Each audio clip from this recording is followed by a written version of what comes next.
Hello students, welcome back to my YouTube channel Concepts Academy. I hope that you are doing well. In this video, the topic of discussion is factors. Dear students, math is all about logic and numbers, and factors is one of the fundamental concepts in that. So in today's video, I am going to explain you about factors and how can we find out the factors and what are the real applications of factors and some more points. I request you to kindly watch the complete video and make notes wherever necessary. I also request you to share this video with your friends and colleagues so that they can also take advantage of this particular video. So without wasting much time, let's dive into the topic of factors and multiples. So in today's video, I'm going to explain this topic of factors in a very easy manner so that you can build your confidence in this particular topic. So the topic is first is what are factors? We are going to know that what are factors, and then we are going to look at some real life application of factors. Where can the logic of factors can be applied? Then we will have a case study where there will be a problem and we will try to solve that problem with the help of factors. Okay. Then next, methods of finding the factors of a number. In how many ways can we find out the factors of a number? That we are also going to know. And last one is properties of factors. Means what are the basic properties of factors? From this part, there are so many questions that comes in your exam. So one by one, we are going to discuss all that. So let's move to the next part. So dear students, here first of all we will try to clear that what are factors, right? So factors are numbers that multiply together to produce a product. Okay, it means that suppose I'm having a number 3, right? And then I'm having 4. So 3 multiply 4 gives me 12. It means that these two numbers are factors and they are producing the real number, that is 12. It means 12 is the number and 3 and 4 are its factors, right? Another definition we can see, factors are also numbers that divide into another number exactly, right? Factors are basically the numbers that divides into another number. It means it divides the another number. For example, if I have a number say 40, so if I divide it by 5, okay, so it means it is 8, right? So this 5 is a factor of 40 because it is dividing 40 in equal groups, right? And the last definition is a factor is an exact divisor of a number. Okay, it means कि जो factor होता है वो किसी भी number का exact divisor होता है. जैसे मैंने अभी आपको एग्जांपल दिया कि जो 5 है, 5 is said to be the exact divisor. It means there is no remainder in this particular division. Okay, let's take some example. जैसे मान लीजिए कि मैं एक एग्जांपल लेता हूँ कि अगर मैंने आपको लिखा I'll take a smaller number, for example 40, right? And I'm trying to divide this 40 by let's say 7. Okay, so 7 5s are 35, right? So here you can see that remainder is 5. Now this remainder we are getting, remainder here is 5. It suggests कि जो 40 है वो 7 से exactly divisible नहीं हो रहा है क्योंकि यहाँ रिमाइंडर बच रहा है. समथिंग रिमाइंडर जो है that we are getting. अगर हमें रिमाइंडर मिलेगा तो हम उसे फैक्टर में कंसीडर नहीं करेंगे.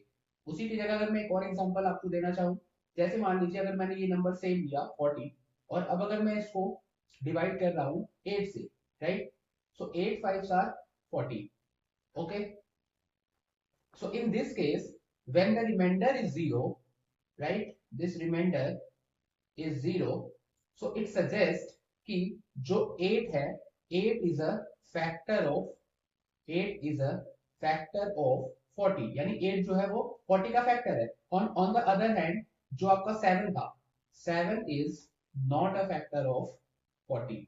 7 जो है वो 7 is not a factor of 40.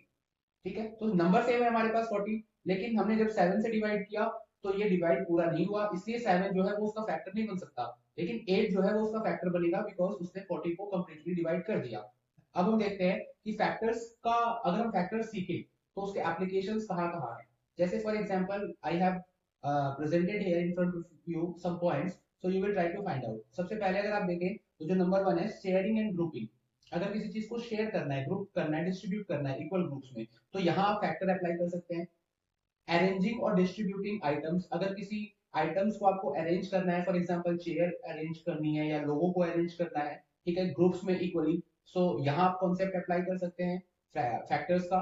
फिर इसी तरीके से अगर आप कंस्ट्रक्शन एंड डिजाइन, ठीक है, कंस्ट्रक्शन एंड डिजाइन, जैसे कि अगर कोई फॉर एग्जांपल घर बना रहा है और उसमें टाइल्स की रिक्वायरमेंट है, तो टाइल्स की जो डायमेंशंस होगी वो रूम के डायमेंशंस के हिसाब से हम क्या सेट कर सकते हैं, वहां भी हम फैक्टर का लॉजिक अप्लाई कर सकते हैं।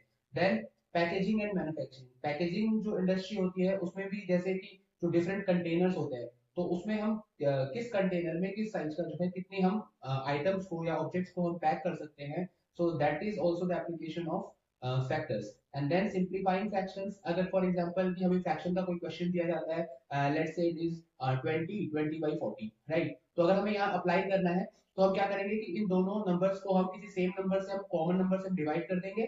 सो फॉर एग्जांपल 20 से हमने डिवाइड किया दोनों को, तो 1/2, इट मींस जब आप सिंप्लीफिकेशन करते हैं, सिंपलेस्ट फॉर्म में आप फ्रैक्शंस को लाते हैं, so there also you apply the rule of और they apply the logic of factors. Okay, now next is finding dimensions in geometry. For example कि किसी भी शेप का क्या क्या डायमेंशन हो सकता है, राइट, वो कितने डायमेंशंस में हम उस शेप को हम अरेंज कर सकते हैं, तो that is also based on factors. Then the time and schedules, अगर हमें कोई पर्टिकुलर टाइम या शेड्यूल को अगर हमें बनाना है कि जो हमारे पास एक से ज्यादा इवेंट है, और अगर कोई पर्टिकुलर इवेंट है जो हर हर 5 मिनट में हो रही है, या कोई एक पर्टिकुलर इवेंट हर 10 मिनट में हो रही है, तो हम देख सकते हैं कि दोनों इवेंट कब एक साथ कॉमन होंगी, या कोई इवेंट डे वाइज रिपीट हो रही है, तो हम ये देख सकते हैं कि कितने दिनों के बाद वो जो है कि सेम डे में वो आ सकती है, दोनों इवेंट या दो से ज्यादा इवेंट। सो इस तरीके का लॉजिक जो है वहां हम फैक्टर्स का एप्लीकेशन कर सकते हैं। और इसी तरीके से जो म्यूजिक और रिदम बनता है कि कौन से बीट को कितने सेकंड पर रिपीट हम करवा रहे हैं, तो ये एप्लीकेशंस भी जो है फैक्टर के बेस पर हो सकता है। और इसके अलावा बहुत सारे एडवांस मैथ्स में भी जो है फैक्टर्स का एप्लीकेशन होता है, but we will stick to these basic points only in this video. Okay, so now let's move to the next part. Now, I'm giving you a case study here. Rohan एक teacher है. He has given a problem to his student Kritesh. Okay, what is the problem? Problem is Mr. Rohan asked Kritesh to divide the stars in equal groups. Okay, so आप यहाँ देख सकते हैं कि there are some stars. तो जो teacher है रोहन, उन्होंने कृतेश को कहा कि आपको इन स्टार्स का आपको ग्रुप बनाना है, और ग्रुप बना के आपको इस चीज का ध्यान रखना है कि कोई भी स्टार जो है वो अकेला ना बचे, ठीक है, कोई सिंगल या डबल में नहीं बच पाए, मींस रिमाइंडर ना रहे। जब भी हम बात कर रहे हैं कि no star should be left alone, इसका मतलब हम ये कह रहे हैं कि रिमाइंडर हमारा नहीं होना चाहिए, यानी reminder is must always be zero. Okay, so now Kritesh will try to find out the solution, so let's move. तो यहाँ हमारे पास जो स्टार है, राइट, हमारे पास है 12 स्टार्स। ओके, तो अब हम देख रहे हैं कि हम क्या क्या कर सकते हैं। तो एक लॉजिक हम ये अप्लाई कर सकते हैं कि फॉर एग्जांपल कि हमारे पास, हमने अगर एक एक करके स्टार को अरेंज करना शुरू किया, राइट, तो हम क्या कर सकते हैं, 1 2 3 4, ओके, 5 6 7 8 9 10 11 12, तो इट मींस एक के फॉर्मेट में अगर हम ले तो हम 12 स्टार्स को हम एक एक करके अरेंज कर सकते हैं। ओके, इसी तरीके से अगर हम दो के फॉर्मेट में ले, ठीक है, तो हम दो स्टार्स करके भी हम एक ग्रुप में हम ला सकते हैं। ओके, तो इस तरीके से आप देख रहे हैं कि हम दो दो करके भी ला सकते हैं। सो इट विल बी, अगर हमें 2 करके लाना है तो फिर हमारे पास क्या हो जाएगा कि 6 हमारे ग्रुप बन जाएंगे, ठीक है। अब हम क्या कर सकते हैं, अगर हमें 3 की हेल्प से अरेंज करना पड़े, सो 1 2 3, ठीक है, 1 2 3, right, 1 2 3 and then 1 2 3। Okay, so basically क्या हो रहा है कि आप 3 के पैटर्न में अगर आप ले रहे हैं तो आप 4 ग्रुप्स इसके बना सकते हैं। ओके, अब आप क्या कर रहे हैं कि आप वैसे ही आप इनको रिपीट कर सकते हैं, जैसे कि अगर आपने 4 का ग्रुप ले लिया, ठीक है, 4 4 स्टार्स के अगर आपने ग्रुप लिए, राइट, 1 2 3 4, तो फिर इस तरीके से आपके जो है 3 ग्रुप बनेंगे, right, so it will be 4 into 3। Okay, इसी तरीके से हम 6 का पैटर्न बना सकते हैं 2 सेट का, और फिर 12 का पैटर्न बन सकता है एक सिंगल ग्रुप का। तो बेसिकली क्या है कि हम फैक्टर्स में जब भी आंसर को हम लिखते हैं तो हम उन पेयर्स को छोड़ देते हैं जो रिपीट हो गए। ठीक है, जैसे मैंने आपसे कहा कि अगर 1 मल्टीप्लाई 12, राइट, तो इट मींस 12 मल्टीप्लाई 1 भी हो रहा है, तो इसको हम दोबारा नहीं लेंगे। वैसे ही अगर 2 मल्टीप्लाई 6 हो रहा है तो 6 मल्टीप्लाई 2 भी 12 भी हो रहा है, तो इसमें से हम एक ही फैक्टर को लेंगे। अगर 3 मल्टीप्लाई 4 12 हो रहा है तो 4 मल्टीप्लाई 3 भी 12 हो रहा है। तो ऐसा नहीं कि हम इसे दो बार काउंट करेंगे, हम इसे एक ही बार काउंट करेंगे, इस बात का ध्यान रखना है हमें। ठीक है, तो आई होप कि एग्जांपल आपको समझ में आ गया होगा कि कृतेश ने किस तरीके से इन स्टार्स को जो है वो अरेंज किया। इट मींस कि जितने तरीके से कंडीशन ये होनी चाहिए कि आपका कोई भी स्टार जो है वो रिमेनिंग यानी कि रिमाइंडर नहीं रहना चाहिए अलग से। ओके, तो हमने वही पेयर लिए हैं जो इसमें पॉसिबल है। अगर मैं इसके 5 के पेयर बनाना शुरू करूं, फॉर एग्जांपल अगर मैंने आपको कहा कि आपने 5 स्टार बनाए फिर 5 स्टार बनाए, ठीक है, तो आप देखेंगे कि 2 स्टार जो है वो लेफ्ट अलोन रह जाएंगे, तो यही रिमाइंडर होता है। अब ये रिमाइंडर अगर आ गया तो ये जो है ये इसका फैक्टर कंसीडर नहीं होगा। ठीक है, हमें इस बात का जरूर ध्यान रखना है। नेक्स्ट, कौन कौन से मेथड होते हैं? आपके दो मेथड होते हैं हमेशा, याद रखना। ठीक है, आपके दो मेथड जो है बिल्कुल बेसिक है। एक हमारा डिवीजन, डिवीजन मेथड की हेल्प से जो है हम फैक्टर्स को फाइंड आउट कर सकते हैं, और दूसरा है हमारा multiplication. We can also find with the help of multiplication. जैसे मैं आपको एक छोटा सा एग्जांपल यहाँ पर मैं क्लियर कर देता हूँ। फॉर एग्जांपल अभी हमने जैसे 12 का एग्जांपल देखा, तो हम इस तरीके से लिख सकते हैं कि 12 डिवाइडेड बाय 1 इक्वल्स टू 12। ठीक है, इसी तरीके से हम लिख सकते हैं 12 डिवाइडेड बाय 2 इक्वल्स टू 6। फिर हम लिख सकते हैं 12 divided by 3 equals to 4। Okay, तो ये जो है हमारा 12 डिवाइडेड बाई 3 इक्वल्स टू 4। ठीक है, तो ये हमारा जो है फैक्टर हो गया। ठीक है, अब हम क्या कर सकते हैं, इसी तरीके से अगर हम मल्टीप्लिकेशन की बात करें तो हम इस चीज को ऐसे भी लिख सकते हैं। ये एक अलग तरीका है लिखने का, 2 मल्टीप्लाई 6, ठीक है, 3 मल्टीप्लाई 4। इन दोनों ही केस में आंसर में कोई फर्क नहीं पड़ने वाला है। इस बात का आप ध्यान रखना कि जो आपके आंसर है उसमें कोई भी चेंजेस नहीं आएंगे। जैसे कि मान लीजिए कि अगर मैंने यहां से फैक्टर लिखने शुरू किए, राइट, तो यहाँ पे जो हमारे 12 के फैक्टर बन रहे हैं वो बन रहे हैं 1 2 3 4 6 और 12। यहाँ भी अगर आप देखेंगे तो आपके जो फैक्टर बन रहे हैं वो बन रहे हैं सेम, यानी कि 1 2 3 4 6 और 12। So answer will remain same, only the way of finding the factor okay is different. Okay, तो चलिए प्रॉपर्टीज के बारे में पढ़ते हैं।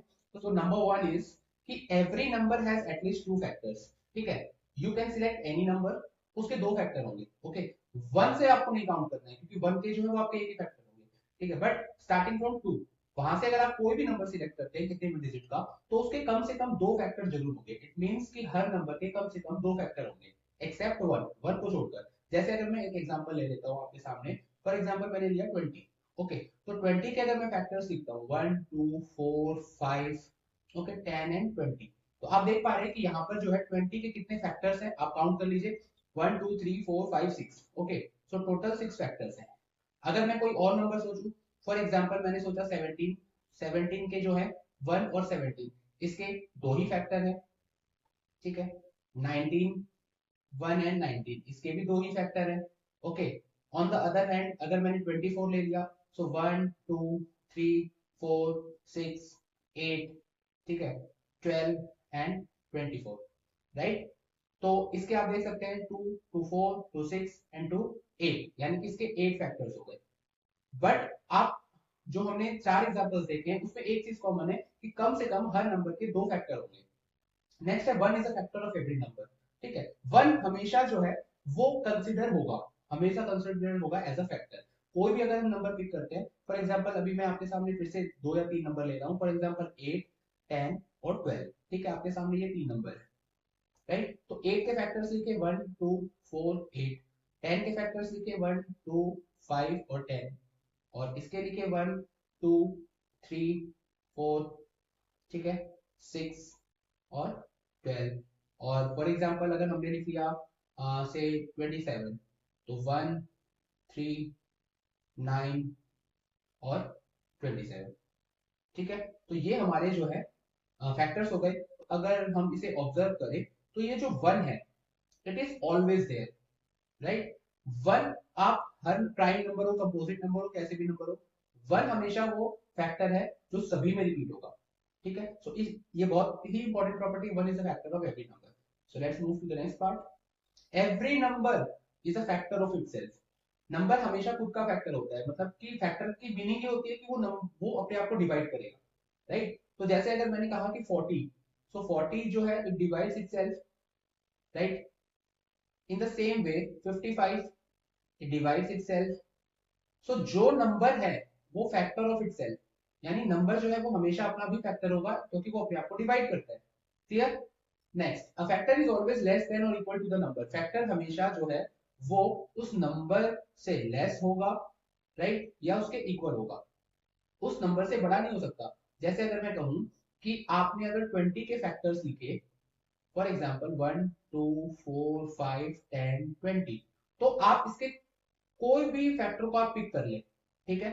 ये सारे के सारे फैक्टर जो है ये या तो 20 से छोटे होंगे, या इसमें एक ऐसा फैक्टर होगा जो वो खुद होगा, वो 20 के इक्वल होगा, ठीक है। बाकी जो है वो सारे फैक्टर 20 से छोटे ही होंगे, यानी कभी भी कोई भी फैक्टर किसी नंबर का उस नंबर से बिगर हो ही नहीं सकता। Clear. Next, factors are always whole numbers. Factors are always whole numbers. Factors हमेशा होल में आएंगे, ये कभी भी आप इसका फ्रैक्शंस या डेसिमल में आंसर नहीं दे सकते। जैसे अगर मैंने कह दिया फॉर एग्जांपल 8, ठीक है, जैसे फॉर एग्जांपल मैंने 8 लिया, ठीक है। अब मैं 8 को अगर मैं 5 से डिवाइड कर रहा हूँ, तो यहाँ पे बेसिकली क्या होगा कि जो मेरा आंसर आएगा वो डेसिमल में आएगा, ठीक है, राइट। तो यहां मैं इस आंसर को कंसीडर नहीं कर सकता डेसिमल में कभी भी, या इंटीजर्स में, जो है इंटीजर्स आप 6 7 8 में आप पढ़ोगे, तो ये कभी भी फैक्टर्स के अंदर कंसीडर नहीं किए जाएंगे। Next, factors always multiply two give the original number. जैसे मैंने आपको पहले ही जो फर्स्ट पार्ट में एक्सप्लेन कर दिया था कि अगर आप इस नंबर के फैक्टर्स को ले लेते हैं, फॉर एग्जांपल अगर आपने 4 और आपने लिया 5, तो 4 और 5 ये दोनों नंबर जो है वो 20 के फैक्टर्स हो जाएंगे, क्योंकि 4 5 आर 20 होता है, ठीक है। इसी तरीके से अगर मैं कहूं 11 एंड 10, तो यानी 110, इट मींस 11 जो है इसका फैक्टर है और 10 भी इसका फैक्टर है, तो ये दोनों प्रोडक्ट करके अपना नंबर देंगे कि वो किसके फैक्टर है। Alright. Next, factors come in pair. Factors हमेशा जो है वो पेयर में एग्जिस्ट करते हैं। जैसे अगर मान लीजिए कि एक एग्जांपल ले लेते हैं, फॉर एग्जांपल हमने अगर ले लिया 30, ठीक है। तो अगर हम 30 के फैक्टर्स लिखे, so it will be 30 divided by 1, right, 30 divided by 2, that is 15। ये हमेशा पेयर में एग्जिस्ट कर रहे हैं, जैसे 1 और 30, राइट, जैसे 2 और 15। If a number has N odd number of factors it is always a perfect square. अगर किसी नंबर के फैक्टर्स काउंट करने के बाद उसकी काउंटिंग जो है वो ऑड नंबर आ रही है, राइट, तो इट मींस कि वो नंबर जो है वो एक परफेक्ट स्क्वायर है। जैसे एक एग्जांपल लेते हैं 36 का, राइट। अब हम क्या कर रहे हैं, इसके हम फैक्टर्स ले रहे हैं, 1 2 3 4 6 9, ठीक है, 12 18 और 36। अब हम इसको काउंट करते हैं, 1 2 3 4 5 6 7 8 9। इसके जो है 9 फैक्टर्स है। कितने बेटा?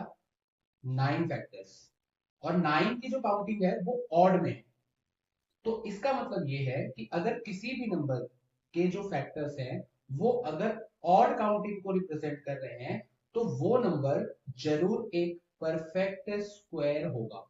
तो यानी कि 6 इंटू 6 36, यानी एक परफेक्ट स्क्वायर है। Okay, clear.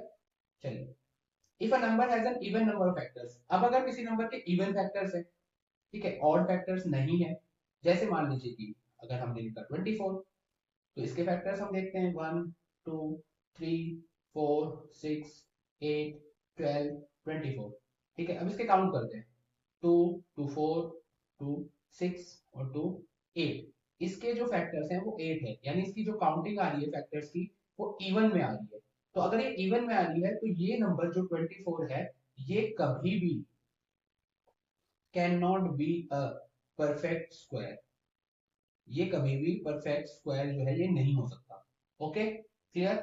Next, factor is always less than और इक्वल टू नंबर। ये मैंने आपको पहले ही एक बार एक्सप्लेन ऑलरेडी कर दिया है कि फैक्टर कभी भी उस नंबर से बड़ा नहीं हो सकता, यानी कि 24 का जो फैक्टर है वो सबसे बड़ा जो फैक्टर होगा वो 24 ही होगा, और जो रेस्ट ऑफ द फैक्टर्स होंगे वो 24 से छोटे होंगे। ठीक है, कोई भी फैक्टर ऐसा नहीं होगा जो 24 को क्रॉस करेगा। Of a number are also factor of its multiple. इसको आपको थोड़ा सा केयरफुली समझना पड़ेगा। इसने कहा है all factors of a number. पहले तो ये देखते हैं all factors of a number.